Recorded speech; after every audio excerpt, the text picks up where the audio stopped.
vocês já sabem um pouco mais sobre a LGPD, os seus conceitos, princípios, fundamentos e objetivos, e também tiveram uma discussão bem legal sobre os desafios e a aplicação disso tudo dentro da universidade, e com o fórum, que vai fazer parte também deste nosso momento, sobre reconhecimento facial de alunos, servidores, professores e visitantes dentro da instituição. Neste módulo dessa segunda semana, nós vamos falar um pouco mais sobre as bases legais que permitem que esse tratamento de dados seja realizado. É sempre legal a gente pensar nisso, né? Que a lei ela não proíbe a utilização de dados. O que ela cria são regras para a utilização desse dado. Então a gente vai ver quais são as bases legais que permitem isso tudo e quais são os direitos dos titulares. Então, como eles podem exercer a sua autodeterminação informativa por meio destes direitos que as empresas e instituições públicas devem garantir por meio de instrumentos eficazes os seus titulares de realizarem. Bom, então vamos ver quais são as bases legais e quais são os direitos dos titulares. Bases legais, antes de falar sobre isso, eu peço que vocês retornem ao conceito de tratamento, mas basicamente toda operação que é feita com dado pessoal é considerada tratamento, não interessando se a atividade fim é ou não o objeto daquela empresa ou daquela instituição. A atividade meio também é considerada como um tratamento. Então, desde a coleta, a mera arquivamento, armazenamento, já é considerado tratamento para a lei. Quem faz esse tratamento são os agentes, né? E aí, lembrando que o controlador é aquele que determina essas finalidades, o operador é aquele que realiza o tratamento e o DPO é aquela pessoa, né, que vai cuidar de toda dessa governança desses dados. Conceitos também vistos na semana passada. Bom, então, é sempre importante que se estabeleça em qual base legal esse tratamento está sendo realizado. Então, se o ponto mais relevante da lei é identificar o que é um dado pessoal, qualquer controlador tem que ter uma base legal para realizar o tratamento desses dados pessoais. Essa é uma grande mudança que a gente vê nesse modelo ex ante que a lei se baseia. Então, isso significa que eu preciso ou do consentimento ou basear num qualquer outro motivo elencado aqui, como qualquer uma das hipóteses elencadas aqui, para que eu possa cumprir essa obrigação de ter uma base legal para o tratamento do dado. E o conceito, o requisito, a hipótese mais básica é a do consentimento livre e inequívoco. Então, a autorização do titular, né, que ele concede ao controlador para que seus dados sejam tratados. Assim, ele concorda com aquele tratamento de dado, após ele ter sido informado das condições de todos os fatos relevantes que interessam ao seu tratamento. E que o consentimento dele vai ser dado para um determinado fim. Né? Então, se eu estou dando os meus dados para um cadastro, ele só pode ser utilizado para aquele cadastro, né? Revisando então os conceitos que vocês viram também na primeira semana.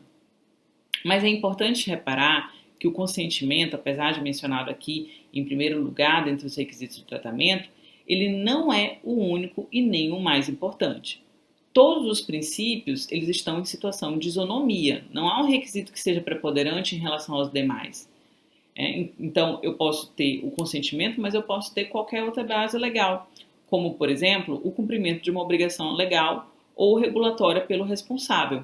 Então, aqui o controlador, ele trata dados não porque ele quer, mas porque ele está obedecendo uma norma ou regulamento que o obriga, seja para finalidade de interesse público ou não, desde que esteja baseado esse tratamento numa obrigação legal ou regulatória, é suficiente. Então, vale ressaltar que, mesmo neste caso, o titular ele deverá ser informado que será feito o tratamento de seus dados, seja coleta, armazenamento, classificação, qualquer um. Além, então, do consentimento e da obrigação, do cumprimento de uma obrigação legal, nós temos também a possibilidade de basear na realização de estudos por órgão de pesquisa. Então, aqui a possibilidade de liberdade de investigação, pesquisa e produção científica no país. Além disso, nós temos a quarta possibilidade pela administração pública, seja na concepção de políticas públicas, ou seja no cumprimento de obrigações e execução de funções específicas do órgão público. Então, aqui há uma possibilidade ampla para que os órgãos públicos eles utilizem de dados pessoais sem que seja necessário outro requisito como o consentimento. Tá? Então, eu não preciso de outra via para legitimar o uso, como, por exemplo, o consentimento. Tá? Mas ele continua, isso significa que ele não vai obedecer à lei? Não, ele continua obrigado à obediência de todos os demais direitos e garantias do titular que estão presentes na lei. Quinto lugar, para a proteção da vida e tutela da saúde, né, proteção de vida e columidade física do titular ou de terceiro, tutela da saúde em procedimentos realizados por profissionais da área de saúde e por entidades sanitárias. Em sexto lugar, que são necessários para a execução de um contrato. Então, quando o contrato para ser executado precisar de algum tipo de tratamento de dado pessoal como objetivo secundário, não como objetivo principal. Por exemplo, se eu tenho uma compra e venda realizada à distância, eu vou precisar, no mínimo, de informações de dados sobre pagamento, cadastro do titular, localização para entrega de bens. Então, sem esses dados, eu não conseguiria executar o contrato. Sendo assim, eu já tenho o cumprimento de uma base legal. Também existe o exercício regular de direito em processo judicial ou administrativo ou arbitral. Então, se eu estiver dentro de um processo judicial, eu também posso fazer o tratamento desses dados. Em oitavo, se necessário para atender os interesses legítimos do responsável, e esse eu peço que vocês leiam com mais atenção no material o que é um interesse legítimo, porque também é algo muito abrangente que precisa de uma ponderação maior. E o último é para a proteção do crédito. Temos também ainda o conceito de dado pessoal sensível. Né? Então, nós vamos ter alguns dados, como os relacionados à origem racial, étnica, convicção religiosa, opinião política, filiação ao sindicato, organização de caráter religioso, filosófico ou político, que eles vão ter uma camada extra de proteção. São dados que devem ser tratados de forma diferenciada, né? Com bases legais também distintas, tais como o consentimento expresso do titular. Então, o artigo 11 é que vai trazer sobre algumas questões específicas desse tratamento de dados. Vai dizer o seguinte: o tratamento de dados pessoais sensíveis somente poderá ocorrer nas seguintes hipóteses: quando o titular ou seu responsável legal consentir de forma específica e destacada para finalidades específicas, e sem o fornecimento de consentimento do titular nas hipóteses em que for indispensável para o cumprimento de obrigação legal ou regulatória pelo controlador. Então, essa aqui é a base legal para o tratamento de dados pessoais sensíveis. E além do tratamento de dados pessoais sensíveis, a LGPD também dispensa uma especial preocupação à proteção dos dados de crianças e adolescentes, o que deve, então, ser bastante observado dentro da prática das instituições. Então, aqui, o tratamento respectivo desse dado deve sempre atender ao melhor interesse da criança ou do adolescente. E dentro dos requisitos exigidos pela lei, esses dados, quando não decorrer de norma legal, como é o caso, às vezes, né, por exemplo, de registros públicos, deve ser realizado com consentimento específico de ao menos de um dos pais ou responsável. Né? Tal regra é excetuada apenas na hipótese de ser necessário para contatar os pais ou o responsável legal, podendo os dados serem utilizados como uma única vez, sem armazenamento ou para sua proteção. Né? E em nenhum caso esses dados podem ser repassados para terceiros.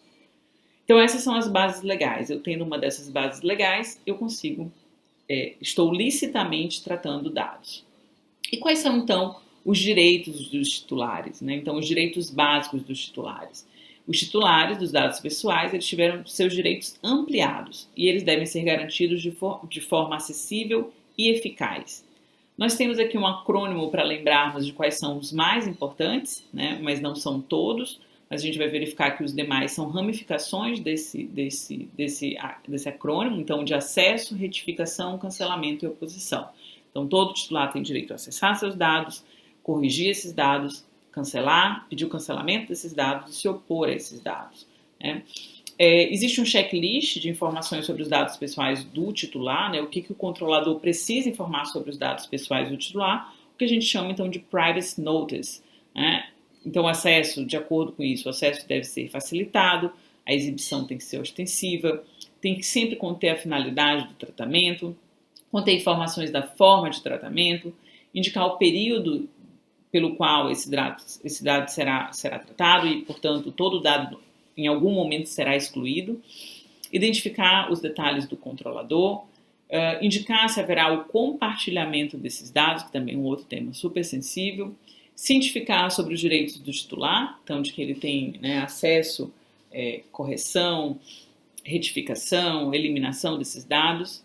É nulo o consentimento por informações obscuras, confusas e enganosas. Se mudar a finalidade, eu preciso de um novo consentimento, né? E ele também deve ser informado quando o tratamento de dados for condição para o fornecimento de um produto ou serviço. Então, os direitos específicos que existem dentro da nossa legislação. A confirmação da existência de tratamento, então, se existe algum dado meu com esse controlador e se ele está sendo tratado, de acessar esses dados, de eu saber quais são esses dados, né? Inclusive o Facebook tem uma ferramenta muito própria para isso, caso vocês um dia queiram saber os dados que são controlados pelo Facebook, a corrigir esses dados que não refletem com exatidão a minha atual situação.